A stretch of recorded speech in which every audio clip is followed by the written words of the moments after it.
Our lesson from the Hebrew Scriptures comes to us today from Genesis chapter 32, verses 22 through 32. Listen for the word of God.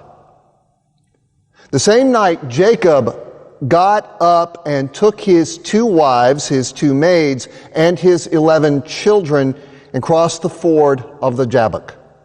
He took them and set them across the stream, and likewise everything he had.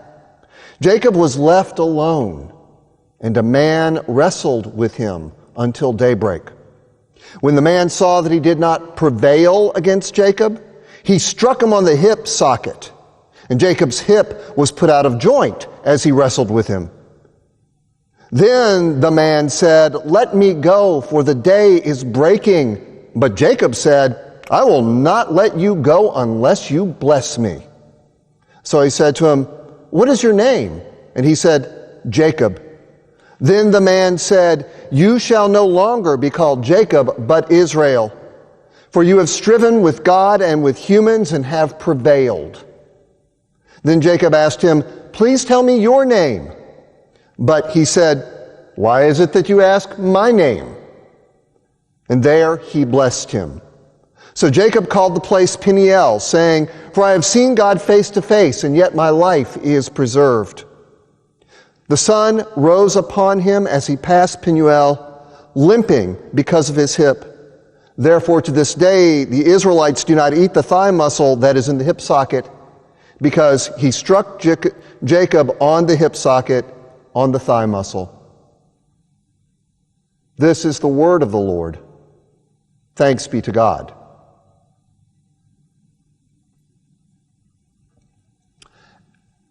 As a young man, Jacob the patriarch was one of the least likable characters of the Bible, and friends, that is saying a lot. We are told his name means grabber because he was born grasping his brother Esau's heel, and from then on he was grasping throughout his whole life. As a young man, he disguised himself as Esau to trick his blind father Isaac into giving him his father's blessing. Jacob, now, in the story we're reading, has the blessing and authority of the firstborn, and on top of that, he is now the official carrier of the Abrahamic blessing, God's promise of a great nation and of being a blessing to the whole world. How weird, how strangely chaotic it is that this flawed, arrogant, self-centered, manipulative jerk is God's vehicle for conveying Abraham's blessing to another generation. Now, Jacob always thought he was clever. His style throughout his life was to trick and connive to get what he wanted. As a result, he spends a good deal of his young life on the run with his 2 wives and 2 maids, as they were called, and 11 children in tow. But life has a way of catching up with us, and it came to the point that Jacob realized for his sake, for his family's sake, that he had to settle down. He has run out of places to run, and so his eyes turn after 2 decades to home. That place where you can go and they have to take you in. Except that in Jacob's case, home doesn't want to take him in. Esau is now the lord of the manor. He has mobilized armed men to meet Jacob's unarmed party. Esau, who we are told was covered with red hair, was still red with rage 2 decades later. So the night before Jacob is to meet Esau, he is confronted by something, some kind of supernatural force that has taken material form. What is it? Well, from Jacob's perspective, a demon is probably the safest assumption. So what do you do when you're confronted by a demon by the side of the river in the middle of the night? Well, duh, it's obvious. If you're Jacob, you wrestle it. Now, Jacob has a lot going for him as a wrestler. Genesis tells us he was a man of great physical strength and athletic prowess. No doubt he was confident. Con men are often way too confident for their own good. And he is good. He is so good that he actually wrestles this supernatural being to a standstill. It looks like everything is going his way until the man or the demon or the god or whatever it is hauls off and hits him right in the hip socket. Now let's just stop there for a minute. This blow, this direct strike to the hip joint, will end up crippling Jacob for life. In fact, it will come to symbolize his whole life from this point forward. Another way to translate Jacob is man who walks crookedly. As we will see through the remainder of Genesis, Jacob the grasper becomes Jacob the helpless. He who had striven so hard and with such purpose to have control over his own life will now find himself tossed and turned by events beyond his control. The role he assumes when given the name Israel, his destiny as father of a nation, has taken over completely. He doesn't control his own life. For better or for worse, from this point forward, God does. Now, his new name, Israel, means one who struggles with God and with humans. So, what we're being told here is that this angel, demon, human, God thing Jacob has wrestled with is really God in a skin suit. Wow. Really cosmic, right? But there's this thing, there's this one thing, this hip blow, there's a thing about that. It was illegal. Now, wrestling has been around longer than any known sport. It was already well developed in the ancient world, even at the time of Jacob. Now, there are two things that we should know about wrestling from the get-go. Wrestling is a sport. It is not a fighting art. It can be used for fighting, but it is a sport. And except and unless you're watching the WWE, hitting is not allowed. The way you get over on your opponent in wrestling is by joint locks or by throws or takedowns or pins or choking. It is not by hitting. If you hit, you aren't wrestling anymore, you're fighting. And wrestling is a sport, it's not a fight. What I'm telling you, my friends, is that God cheated. God cheated.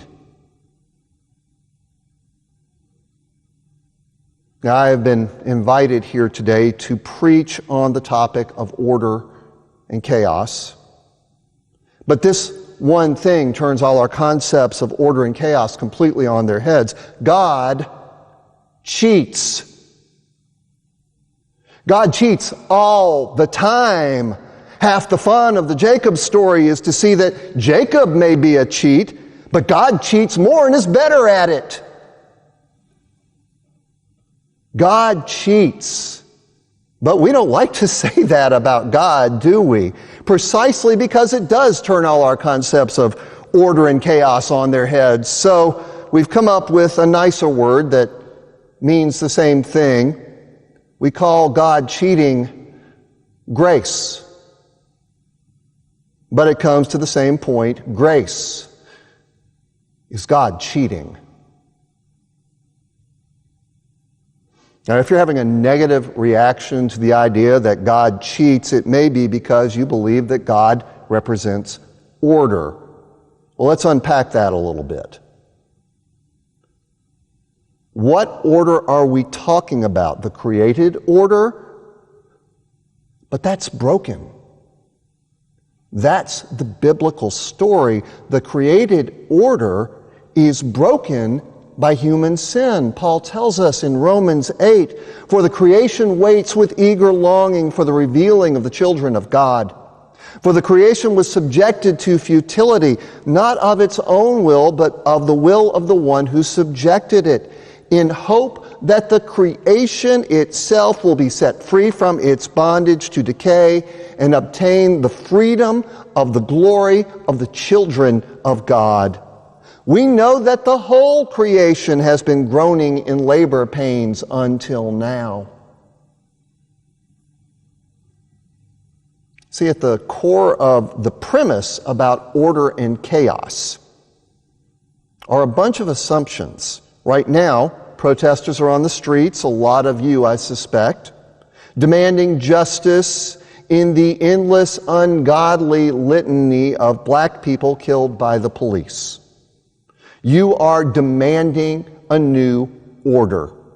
Some would say, following the passage from Romans that we just read, a new birth. A new birth. Now, the people who want you to stop are screaming about law and order. They think that black people standing up for their rights and protesters on the street and people talking about defunding the police represent raw chaos. To them, order is the way things already are. Now, I don't want to mischaracterize their motives by any means, but the end result, if they have their way, would be that nothing would change. Surface changes, perhaps, but the issue of institutional and systemic racism, ignored, swept under the rug again. It's not real. America is not a racist country, I was told recently by a parishioner. Problem solved, unless you're a person of color. On the other side, I think it is safe to say, our side, order would be a nationwide movement to eradicate institutional and systemic racism. Now, I don't need to tell you that sometimes you have to destroy the old to create the new. That's old hat to us. You need a little chaos to create a better world order. Now, we all know that. But what that means is that we still want order. By nature, we think of order as the permanent state and chaos as the temporary state. When the necessary chaos is over, we expect to return to some new pattern of order. It doesn't matter if you're liberal or conservative, you have some concept of order, and you should. We should. Stability matters. It really does. But what if we're wrong? What if order is actually always disordered? What if order is actually chaos? Whether it's your order or my order, liberal order, conservative order, some other kind of order, it's actually disorder. What if it's always flawed? What if order is actually chaos? What if it's not systemic racism, then it's something else? And what if every time we have our revolution, we unconsciously institutionalize some new wrong? I spent several years doing community organizing, and I remember a sobering point made by our chief organizer once. He said, "Every great change that you make creates 20 new problems that didn't exist before." Every great change that you make creates 20 new problems that didn't exist before. Now, it doesn't mean you don't make the change. It just means don't imagine that you've reached the kingdom. Deal with the reality of this fallen world in which we live. Face it. I like Paul's analogy of childbirth, but I don't necessarily buy into the idea of that the birth of the reign of God is a one-time event. A mistaken reading of the Bible is that one day, way off in the future, God will upset the order of things with some kind of chaos and then bring about a new day, a new birth. That is such an orderly way for God to do things. It's like even chaos has its neat and orderly place right there at the end of history. In fact, the God of the Bible isn't neat or orderly at all. What Jesus taught us is that He came to proclaim the arrival of chaos. The chaos starts with Him, the godly chaos of the day of judgment, the chaos of what the Bible calls the day of the Lord, the chaos of the reign of God. Now, I've been reading Torah scholars now because I've been reading Exodus a lot for my regular preaching. And rereading Paul, while also studying the reflections of Torah scholars, I started to read his passage from Romans 8 differently, hopefully with a bit more of the imaginative thinking of the great rabbis. Right before Paul says that all creation has been straining in childbirth, he says, the creation itself will be set free from its bondage to decay and will obtain the freedom of the glory of the children of God. You see, maybe the children of God aren't necessarily believers like you and me. Maybe what's meant by children of God is the constant birth of new ages, tiny births of new settlements of the reign of God dotting throughout history, because the rise of the reign of God, the birth of the reign of God is constant. It is constant. See, that makes more sense to me because the reign of God is always being born. The chaos of God continually breaks the rules of this flawed order, cheating God's way into the world in ways that constantly undermine our assumptions and beliefs. Our institutions and our values, our flawed, inhuman, and ungodly systems and attitudes and structures, never mind our own lives. This is the dastardly Lord who comes like a thief in the night, who strikes with the surprise blow of a divine wrestler who likes to cheat. God is a lawless thief breaking into our ordered assumptions. God is a doping athlete who will do anything to win. Even, think about it, even this, the Lord who is born of an unwed mother. This God laughs at our idiotic rules, laughs at them. This God scoffs at them. God cheats. All our corrupt orders are exposed by God's persistent, unyielding, lawless cheating. The social order cries out, it would have worked if it wasn't for that meddling God. The reign of God is like the Scooby Gang.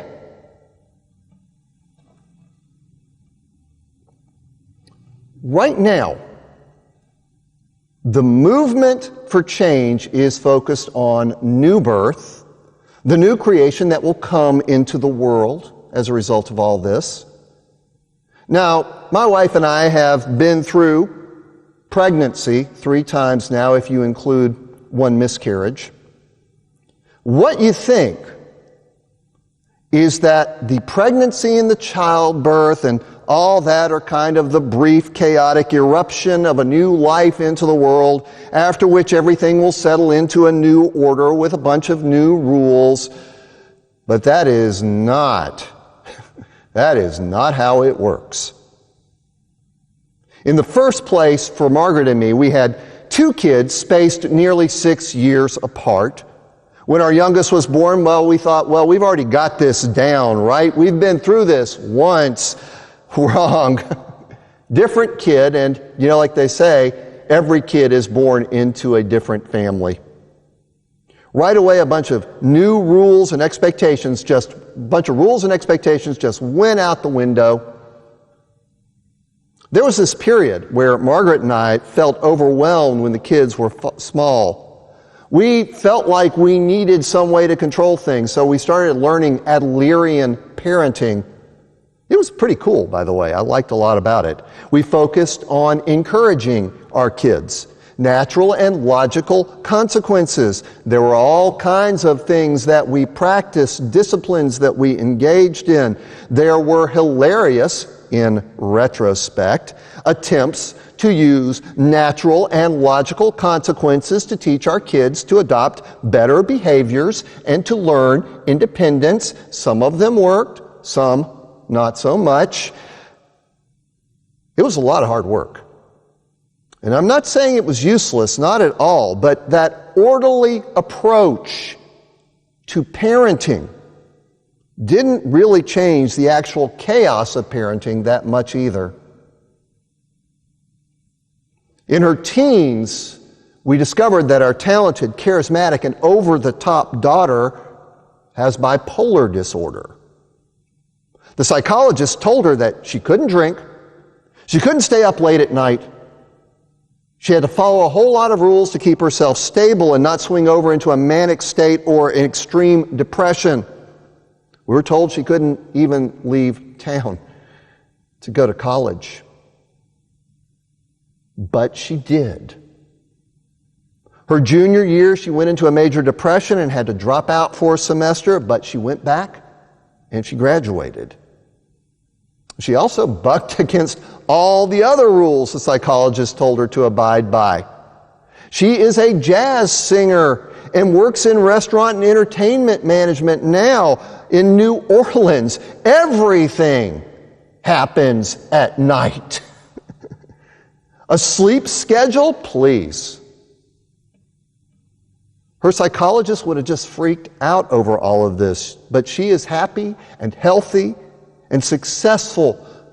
But honest to God, it is never, ever a dull moment with her. And I'm not going to pretend we rest easy with it, but it is what it is. When we were raising our kids, we had all kinds of rules, all kinds of expectations, what we expected it all to look like. We imagined an order to all of it. Now, all that has gone to hell in a handbasket. It is chaotic and completely unpredictable, and there's no point even in trying to control any of it. It's nothing like what we could have expected or imagined, but we wouldn't trade a minute. Not one single minute. And that's the reign of God, too. Once it is born, God has unleashed chaos on the world. All our plans are out the window. You know, there is one thing we ultimately learned as parents. It's hardly a revolutionary insight. You realize that past a certain point, you just need to surrender control. At that point, you realize that all that is left, all that matters, is love. But love is really all that really matters. And that, too, is the way that the reign of God works. In fact, love is the reign of God. Love of enemies, which is frankly as countercultural and counterintuitive as you can possibly get. Forgiveness, which carried through to its logical conclusion is a force that can turn society upside down, and has in places like South Africa. Reconciliation. Reconciliation. You remember, that's the issue for Jacob. We're back to him now. The day after he wrestles the whatever at the Jabbok, he is supposed to meet his brother Esau. At risk is not just his life, not just his family's life, but actually the promise itself. God's promise to bless the world through his family. If Jacob cannot rise to this occasion, all will be lost. God knows why God chose Jacob of all people to do this job. But the Jacob who meets his brother is a changed man. Jacob's days of physical prowess are gone forever. So too is his arrogance, his deceitfulness. Esau, ready for a fight, instead embraces him. If Jacob and Esau can reconcile, God really can do miracles. Our orderly constructs give us the false notion that our society or our little group already knows how to love and practice forgiveness or to be reconciled. We know it because we're doing it right now with what we stand for, right? We're showing love to those who need it the most. That's what this movement is all about. Yes, absolutely, but let us be careful, friends. Be wary of the lie we tell ourselves. In our divided society, we have decided that we are on the side of good and they are on the side of evil. They are demons we are wrestling, the embodiment of evil in blue uniforms or pickup trucks with guns or serving in elected office. And we also don't tolerate the people in the middle ground, the ones who are unsure, the ones who want to do right but are confused, the ones, by the way, in our pews, in our churches. And then we excuse our lack of love by saying it is not appropriate to the moment we are in. Maybe later when all this is past, right now, we're in a crisis. Friends, we're always in a crisis. We've always been in a crisis. The so-called order of the world we live in really is chaos. The reign of God has been trying to burst forth from the moment Jesus popped squalling out of his mother's womb. Jesus didn't tell us to love and forgive and be reconcilers except when we're in the apocalypse. Love of enemies and forgiveness and reconciliation are the values he expects us to practice in the apocalypse. Love of enemies and forgiveness and reconciliation are the in-breaking reign of God. They are the way that God is cheating God's way into the world. And a clue that they're God's message is our own insistence that they are not appropriate right now. No, they are not orderly at all. I've tried to tell people on my side that I love the people on the other side too. And they don't get it. They often feel like I'm betraying them. I'm talking about my own children here, by the way, who are out on the front lines protesting in New Orleans where the cops fight dirty. My kids feel like this is not the right time to talk about loving your enemies. I hear them. Love and forgiveness and reconciliation just don't make sense right now. They seem disorderly, maybe even unfaithful. Well, they are never orderly. Love and forgiveness and reconciliation are chaotic and confusing and upsetting. They don't make sense. That is precisely how we know that they are what God expects of us. But how we practice that love, what it looks like right at this moment with these people in this situation, well, I'm not sure I can really tell you. Just like I can't tell you precisely how I need to love my children in any given situation at any given time, or even if loving them means that I'm doing the best thing. All I know is that I do love them with all the chaos and joy that brings. I love them. And God loves us. Flawed and confused and misguided as we are, God loves us. And in spite of us, and yet mysteriously, and in God's gracious, chaotic manner through us, God is working out the tikkun olam, the healing of the world, through us. Just like God worked it out through Jacob. That's our hope. If that crazy, chaotic God can work it out through Jacob, then hell, certainly God can use you and me.